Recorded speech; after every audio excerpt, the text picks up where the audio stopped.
तो चलिए स्टार्ट करते हैं हमारा आज का class. Ancient India stone age पाषाण युग के बारे में आज डिस्कस करेंगे। एसएससी के एग्जाम में ये बहुत ही इंपॉर्टेंट टॉपिक है। एक क्वेश्चन इससे क्या होता है, फिक्स होता है हर एक एग्जाम में। तो चलिए इस क्लास से हम लोग एक क्वेश्चन कवर करने की कोशिश करेंगे। बहुत ही छोटा सा क्लास होगा और बहुत ही इंपॉर्टेंट होगा एसएससी के एग्जाम पॉइंट ऑफ व्यू से। चलिए स्टार्ट करते हैं।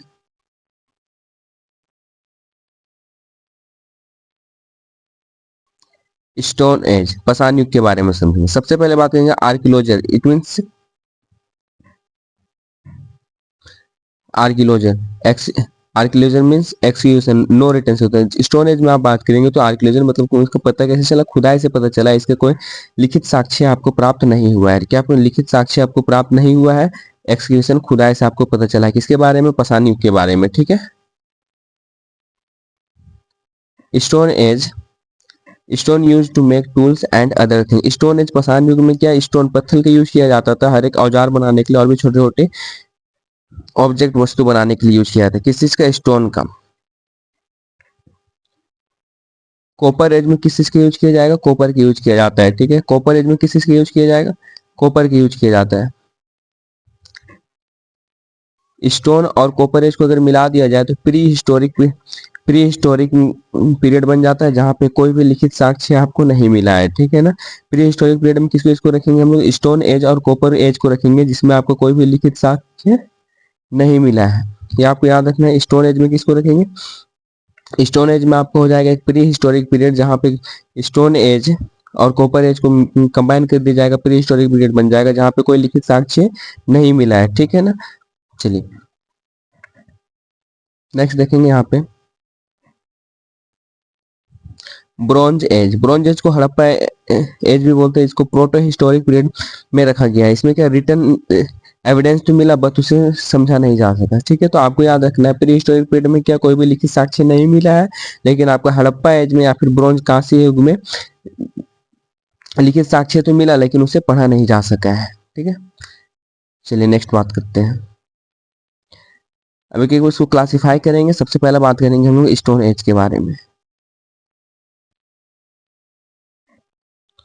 स्टोन एज देखिए इसके क्या categorise on the basis of stone. Stone के बेसिस पे कैटेगराइज करेंगे तो सबसे पहले आपको रखेंगे पैलोलिथिक पीरियड में। किसे डिस्क्राइब करेंगे? सबसे पहले पैलोलिथिक पीरियड का ड्यूरेशन क्या है? 5 लाख से 10,000 बीसी तक का जो ड्यूरेशन पढ़ेंगे पैलोलिथिक पीरियड के बारे में हम लोग स्टडी करेंगे। मेसोलिथिक पीरियड जो ड्यूरेशन होगा 9,000 से लेकर 4,000 बीसी का जो समय होगा वो क्या मेसोलिथिक पीरियड का होगा। नियोलिथिक पीरियड 7,000 से 1,000 का जो समय रहेगा उसको हम लोग क्या बोलेंगे? नियोलिथिक। पूरा पाषाण काल, मध्य पाषाण काल और नव पाषाण काल। ठीक है। चलिए स्टार्ट करते हैं। एक एक करके सारा हम लोग डिस्कस करेंगे। यहाँ पे उससे पहले पॉइंट उसको डिस्कस कर लेना होगा। सबसे पहले समझ लीजिए बीसी मीन्स क्या होता है? Before Christ. इस मीन जीसस क्राइस्ट के जन्म लेने से पहले का जो समय रहेगा वो हमारा बीसी कहलाएगा, बिफोर क्राइस्ट। एडी मीन्स एनो डोमिनी या फिर कॉमन एरा में भी कंसिडर करेंगे। After the birth of Jesus Christ का जो जीसस क्राइस्ट का जन्म के बाद का जो समय उसमें हम लोग एडी काउंट करते हैं। ठीक है। अब यहाँ पे एक पॉइंट आपको याद रखना है। अर्थ पृथ्वी 4.5 बिलियन ईयर्स ओल्ड, 4.5 बिलियन से पहले फोर्थ स्टेज था, उसको हम लोग क्या बोलते हैं? क्वाटरनरी स्टेज बोलते हैं। क्या बोलते हैं? क्वाटरनरी। पूछा गया ऐसे एक बार पूछा गया ये क्वेश्चन है कि फोर्थ स्टेज को क्या बोलते हैं? क्वाटरनरी स्टेज बोलते हैं। ठीक है। उस समय पेलिस्टोसेन था, उसको उसको क्या बोलते हैं? आइस एज था। क्या था? Ice as. होलोसेन मीन्स क्या होगा? आइस एज के बाद का जो समय होगा वो क्या होगा? होलोसेन। ठीक है। जो आइस एज था इसमें जिसमें बर्फ था पूरा, उसमें उस समय का जो पीरियड को क्या बोलेंगे? पेलिस्टोसेन बोलेंगे। ठीक है। जब बर्फ समाप्त हो गया, बर्फ समाप्त हो गया उसके बाद का जो समय वो हमारे क्या होगा? होलोसेन होगा। ये छोटे पॉइंट आपको याद रखना है। देखेंगे सबसे पहले यहाँ पे पैलियोलिथिक पीरियड, ओल्ड स्टोन। चलिए अब पैलियोलिथिक पीरियड में भी इसको हम 3 पार्ट में क्लासिफाई करेंगे। सबसे पहले लोअर पैलियोलिथिक, लोअर या फिर अर्ली पैलियोलिथिक पीरियड जो आपका ड्यूरेशन होगा 5 लाख से 50,000 बीसी तक। मिडिल पैलियोलिथिक 50,000 से 40,000 बीसी तक। अपर पैलियोलिथिक जो 40,000 से 10,000 बीसी तक का जो ड्यूरेशन होगा वो हमारा क्या होगा, अपर पैलेयोलिथिक। इट मीन आपको याद रखना है कि पैलेयोलिथिक पीरियड के अंदर पीपल्स को हम क्लासिफाई करेंगे 3 पार्ट में, जिसमें सबसे पहला आपका होगा क्या, तो सबसे पहला आप क्लासिफाई कीजिएगा इसको लोअर पैलेयोलिथिक पीरियड में, मिडिल पैलेयोलिथिक पीरियड में, अपर पैलेयोलिथिक पीरियड। ड्यूरेशन याद रखना है कि कब से कब था, इंपॉर्टेंट है duration SSC exam point of view से। तो लोअर या फिर अर्ली पैलेयोलिथिक पीरियड का 5 लाख से 50,000, मिडिल का क्या 50,000 40,000, अपर का क्या 40,000 से 10,000 बीसी का रहेगा, ठीक है ना। नेक्स्ट देखेंगे,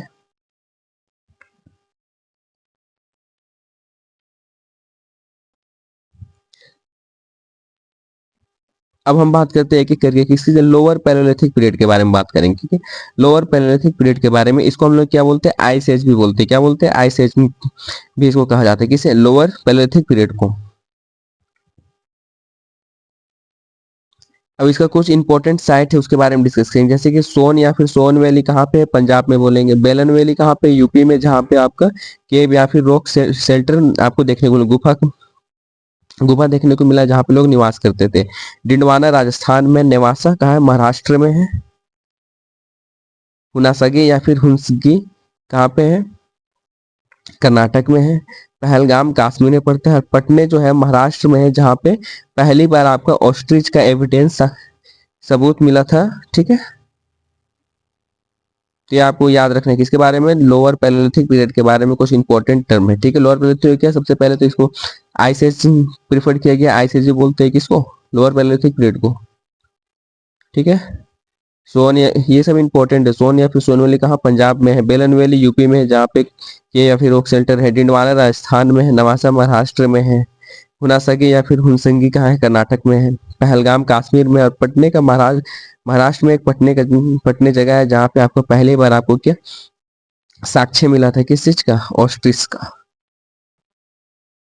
नेक्स्ट बात करेंगे, चलिए नेक्स्ट देखेंगे, मिडिल पैलेयोलिथिक के बारे में बात करते हैं, ठीक है। याद रखिएगा मिडिल पीरियड में फ्लैग टेक्नोलॉजी पे बेस्ड है, क्या है, फ्लैग टेक्नोलॉजी पे बेस्ड है। और ऑक्यूपेशन तो मेन इसका क्या, हंटिंग एंड फूड करेंगे, मतलब भोजन जमा करना और शिकार करना। फ्लैग टेक्नोलॉजी मीन्स स्टोन के हेल्प से ये लोग क्या औजार बनाते थे, नुकीले नुकीले, जैसे कुछ ये स्टोन हो गया, और यहाँ पे एक डंडा में इसे के बांध दिया जाता था। इस तरीके से औजार इनका बनाया हुआ रहता था, ठीक है, अलग अलग तरीके से। तो क्या ये पूछा गया एसएससी के द्वारा सवाल है कि आपको फ्लैग टेक्नोलॉजी आपको कहाँ पे देखने को मिलता है। आपको फ्लैग टेक्नोलॉजी कहाँ पे, पैलेयोलिथिक पीरियड के मिडिल पैलेयोलिथिक पीरियड में आपको फ्लैग टेक्नोलॉजी देखने को मिलेगा, ठीक है। ये इंपॉर्टेंट का सवाल है, ये फ्लैग टेक्नोलॉजी कहाँ पे है, ये आपको याद रखना है। चलिए नेक्स्ट बात करेंगे अपर पैलेयोलिथिक पीरियड के बारे में, नव पूरा पाषाण काल के बारे में। अपर पैलेयोलिथिक पीरियड के बारे में, चलिए इसके बारे में थोड़ा सा बात कर लिया जाए। तो सबसे पहले याद रखना है कि ये क्या आइस एज का लास्ट फेज था, कौन, अपर पैलेयोलिथिक पीरियड के बाद में आइस एज समाप्त हो गया था, ठीक है। तो ये लास्ट फेज है किसका, आइस एज का है। यहाँ पे आपको मॉडर्न मैन देखने को मिल गया था, मॉडर्न मैन देखने को मिल गया था। आप कहाँ पे, पैलेस्टाइन में। अब तो आपको याद रखना है कि मॉडर्न मैन आपको सबसे पहले कहाँ पे देखने को मिला, तो आप बोलेगा कहाँ पे, अपर पैलेयोलिथिक पीरियड में। कहाँ पे देखने को मिला, तो आप बोलेगा अपर पैलेयोलिथिक पीरियड में आपको होमो मैन देखने को मिल गया, इसमें मॉडर्न मैन आपको देखने को मिल गया था। इंपॉर्टेंट सवाल है, ये भी पूछे गया सवाल है। नेक्स्ट एक फेमस साइट उसके बारे में याद रखिएगा, भीमबेटका कहाँ पे है, मध्य प्रदेश में, जहाँ पे आपको क्या मिलेगा, केव या फिर रॉक शेल्टर मिलेगा, जहाँ पे फ्लिंट स्टोन केव या फिर रॉक शेल्टर आपको देखने को मिलेगा, कहाँ पे, भीमबेटका में, ठीक है। भीमबेटका कहाँ पे, मध्य प्रदेश में, जहाँ पे लोग निवास करते थे, गुफा चट्टान में, मतलब काट के उसको गुफा बनाया जाता था और उसमें निवास करते थे। फ्लिंट स्टोन का यूज किया गया, इसमें भी स्टोन का यूज किया गया, ठीक है, स्टोन का औजार का यूज किया गया है।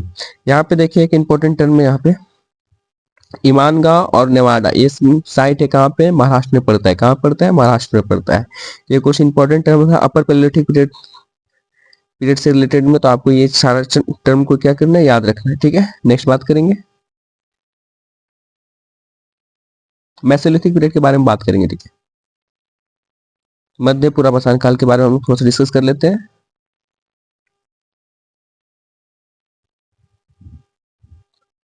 मिडिल ईस्टर्न के बारे में बात करेंगे। चलिए मध्य पाषाण के बारे में थोड़ा सा देख लिया जाए।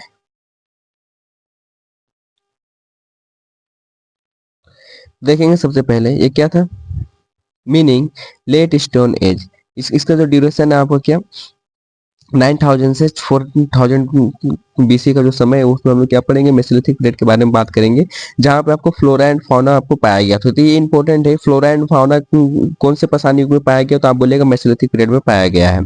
मैक्रोलिथ्स का मतलब क्या होता है, मैक्रोलिथ्स का मतलब होता है मैक्रो मीन्स स्मॉल और लिथ मीन्स स्टोन, मतलब छोटे छोटे पत्थर का यूज किया गया, समझ लीजिए, ठीक है।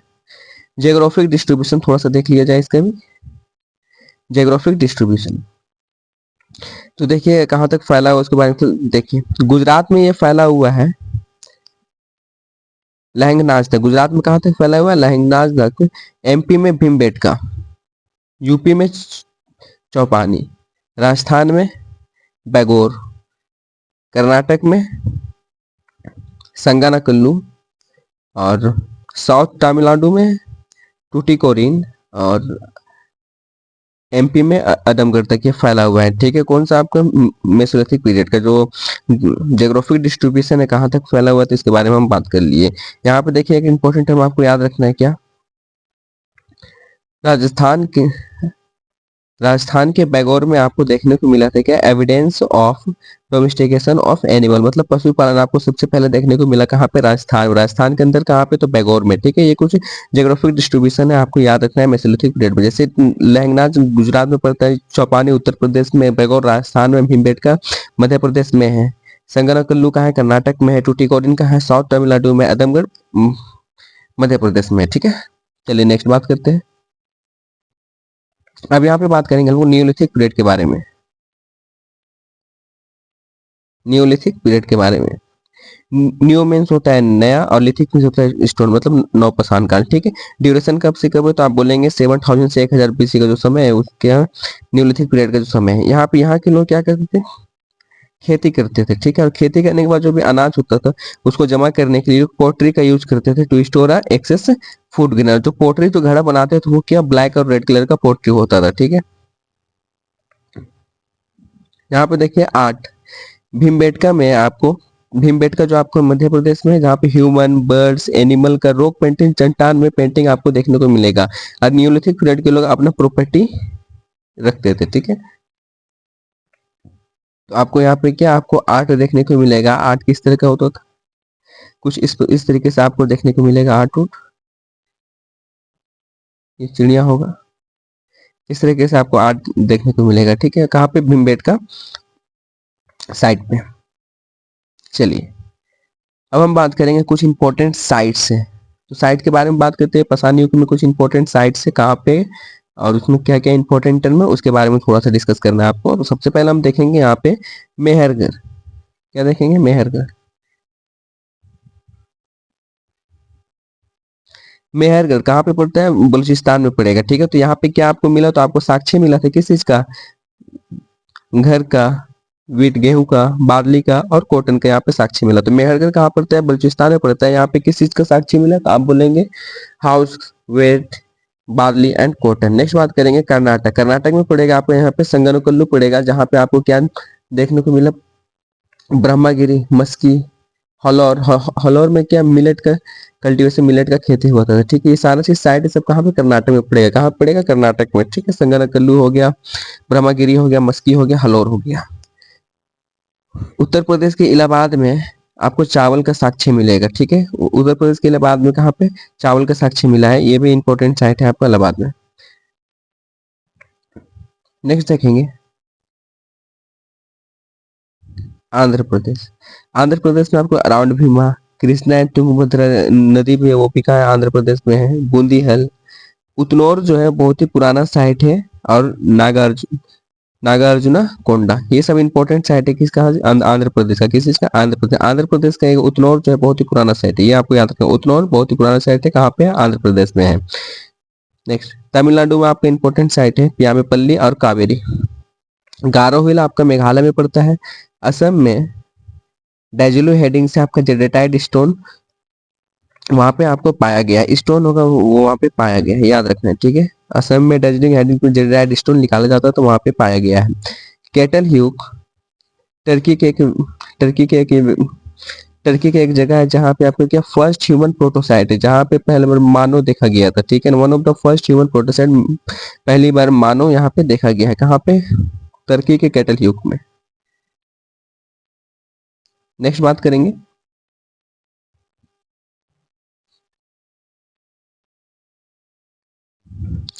उत्तर प्रदेश में बेलन वैली है।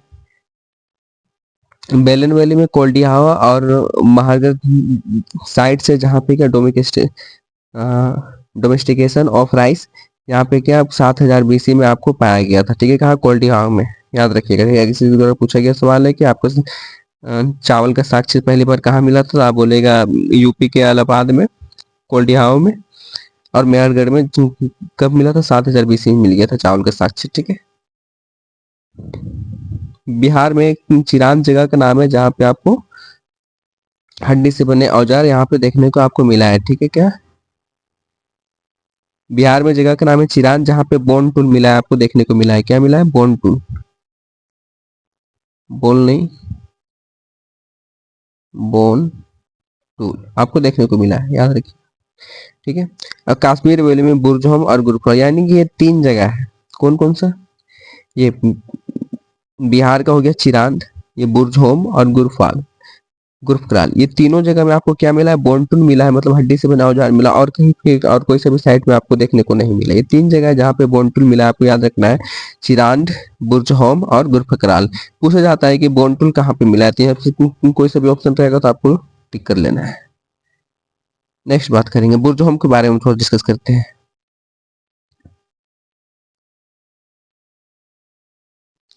बुरजहोम, चलिए, 16 kilometre west of Srinagar, Srinagar के वेस्ट में है, 16 किलोमीटर दूर जाइएगा श्रीनगर के वेस्ट में तो आपको मिल जाएगा पश्चिम में, ठीक है। यहाँ पे क्या, domestic dog were buried with their master, देखिए जो जो पालतू कुत्ते रहते थे उनको उसके मालिक के साथ में ही दफना दिया जाता था। कहाँ पे देखने को मिला, बुरजहोम में देखने को मिला। और people lives in lake side in pit, people जो है झील के किनारे गड्ढे गड्ढे में रहा करते थे। और यहाँ पे देखिए tools and vapour made of bones, वही की हड्डी से बने औजार और हथियार यहाँ पे पाए गए, कहाँ पे, बुरजहोम में। नेक्स्ट बात करेंगे गुरफकराल, गुरफकराल ये क्या है, 41 kilometre south west of Srinagar. तो इसका लोकेशन क्या है, श्रीनगर के साउथ वेस्ट में 41 किलोमीटर जाइएगा तो आपको वहाँ पे गुरफकराल मिलेगा, जहाँ पे आपको क्या, इसको हम लोग क्या केब ऑफ पोटर के भी नाम से जानते हैं, जहाँ पे एग्रीकल्चर और डोमेस्टिकेशन आपको देखने को मिला, मतलब खेती भी देखने को मिला और यहाँ पे पशुपालन भी देखने को मिला है। यहाँ पे भी जो औजार हैं वो टूल्स एंड वेपन्स जो हड्डी से बने हुए, ठीक है, वो देखा गया है गुरफकराल में। देखिए यहाँ पे एक इंपॉर्टेंट साइट है,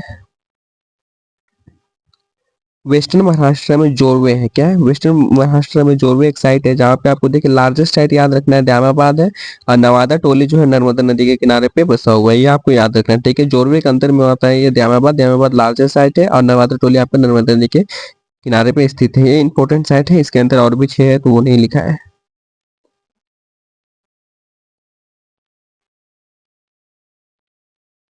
यहाँ पे देखिएगा, first metal discovered by human, copper. देखिए सबसे पहला जो धातु जो है जो मानव के द्वारा खोजा गया वो क्या है, कॉपर है। क्या है, कॉपर है, तांबा है। तो कॉपर हम यहाँ पे मिल गया ना, तो इसीलिए हम लोग चैल्कोलिथिक पीरियड के भी नाम से हम लोग पढ़ते हैं, जहाँ पे कॉपर एज या फिर तांबा युग हम लोग बोल सकते हैं, ठीक है। यहाँ पे देखिए इस कॉपर माइंस आपका कहा है, खेतरी माइंस पहला राजस्थान में है, मजलखंड माइन आपका एमपी में। भी इंपॉर्टेंट है कि खेतरी माइंस कहाँ पे, राजस्थान में, और मजलखंड माइन कहाँ पे, एमपी में पड़ता है, ठीक है। याद रखिएगा, राजस्थान में जगह का नाम है गणेश्वर, जहाँ पे कॉपर से बने औजार वहां पे पाया गया था, ठीक है। दूसरा हम लोग ये पता लगा सकते हैं कि राजस्थान गणेश्वर जगह का नाम है जहाँ पे कॉपर से बने औजार वहां पे पाया गया है, तो वहां पे कहीं ना कहीं ये बनाया जाता था कॉपर का औजार। बरियल हैबिट्स के बारे में बात करेंगे, तो चलिए। तो ये लोग क्या प्रैक्टिस करता था, तो आप बोलेगा ये लोग अर्न बरियल प्रैक्टिस करता था। क्या, earn burial practice, earn burial करने से उसका जो भी जिनका मृत्यु होता था उनके साथ में उसका जरूरत का जो भी सामान होता था, जैसे घड़ा हो गया, गिलास हो गया, कटोरा हो गया, तो वो सारा चीज को उनके साथ में दफन कर दिया जाता था। और वो लोग क्या, घोड़े के बारे में और ईंट के बारे में नहीं जानते थे, ठीक है ना। स्टोन एज के पाषाण युग के लोग। यहाँ पे देखो जो घड़ा यूज किया गया है वो ब्लैक और रेड कलर का है, और जो ऑर्किड कलर पोर्ट्री का भी यूज यहाँ पे किया गया। ऑर्किड कलर पोर्ट्री जो है ऑरेंज कलर का होता है, ठीक है, डार्क ऑरेंज कलर का पोर्ट्री होगा तो उसका यूज किया गया है, ठीक है, ये आपको याद रखना है। यहाँ पे देखिए इंपॉर्टेंट चीज, फर्स्ट एविडेंस किस चीज का, राइस का, चावल का सबसे पहला साक्ष्य कहाँ पे मिला, तो आप बोलिएगा यूपी की कोल्डिहार में। कहाँ पे, कोल्डिहार में, ठीक है, यूपी के कोल्डिहार में। गौरीकुंड डैम कहाँ पे पड़ता है, तेलंगाना में पड़ता है, ये भी याद रखिएगा। और ये इसी तरीके से आपका जो क्लास है आज का वो बहुत ही बेहतरीन तरीके से समाप्त होता है। और इस पूरे क्लास से आपको एसएससी के कोई भी एग्जाम में, एसएससी के कोई भी एग्जाम में एक क्वेश्चन फिक्स है, एक क्वेश्चन फिक्स है। तो आप क्लास को पूरा शेयर कीजिए, और अगर आपको समझ में आता है तो लाइक कीजिए, शेयर कीजिए, सब्सक्राइब कीजिए। और जो भी डाउट होता है तो आप कमेंट सेक्शन में क्वेश्चन पूछिए, ठीक है। तो सेशन को लाइक शेयर सब्सक्राइब करेंगे। मिलते हैं हम लोग हमारे नेक्स्ट क्लास में एंशिएंट हिस्ट्री का नेक्स्ट टॉपिक के साथ में। धन्यवाद, थैंक्स।